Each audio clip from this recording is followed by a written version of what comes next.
Au cœur des vastes plaines d'Afrique de l'Ouest se trouvait Nyanya, un village paisible et prospère. Ces terres fertiles offraient des récoltes abondantes, et le quotidien des habitants se déroulait au rythme des traditions ancestrales. Les hommes travaillaient les champs, les femmes confectionnaient de magnifiques paniers colorés, et les rires des enfants résonnaient joyeusement autour des cases en terre battue. Mais malgré cette apparente sérénité, une tempête invisible menaçait l'harmonie du village. Au centre des murmures et des disputes se trouvait Awa, une jeune femme dont la beauté captivait tous les regards. Avec sa grâce naturelle et son aura mystérieuse, elle attirait l'admiration des hommes, au grand désarroi des femmes du village.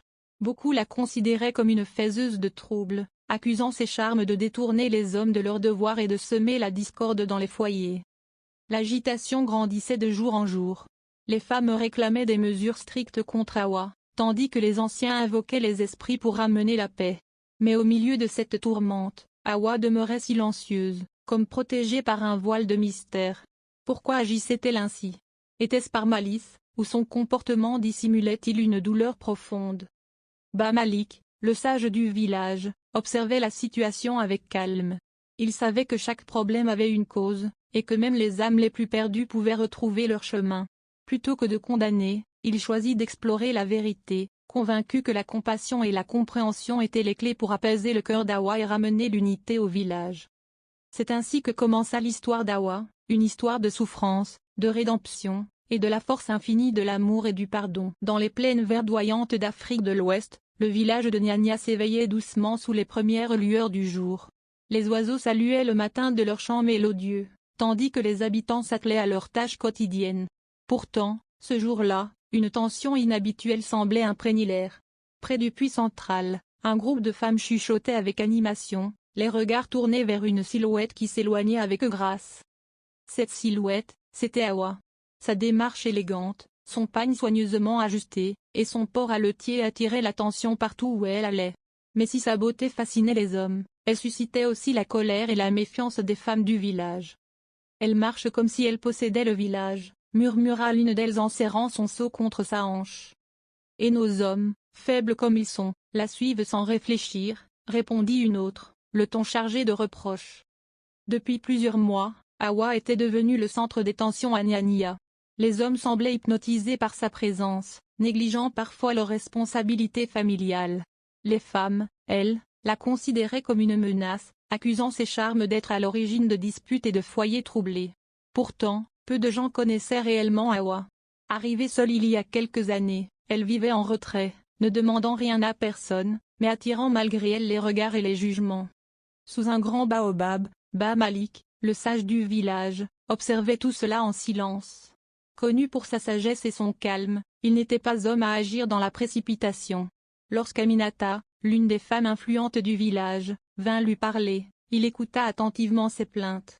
« Malik, cette femme doit partir », lança Aminata, visiblement agacée. « Elle détruit nos foyers et perturbe notre harmonie. » Le vieux sage leva les yeux vers elle, un léger sourire au coin des lèvres. « Aminata, qu'as-tu appris d'elle pour affirmer cela ?» demanda-t-il doucement. Surprise, la femme hésita. « Que pourrais-je apprendre?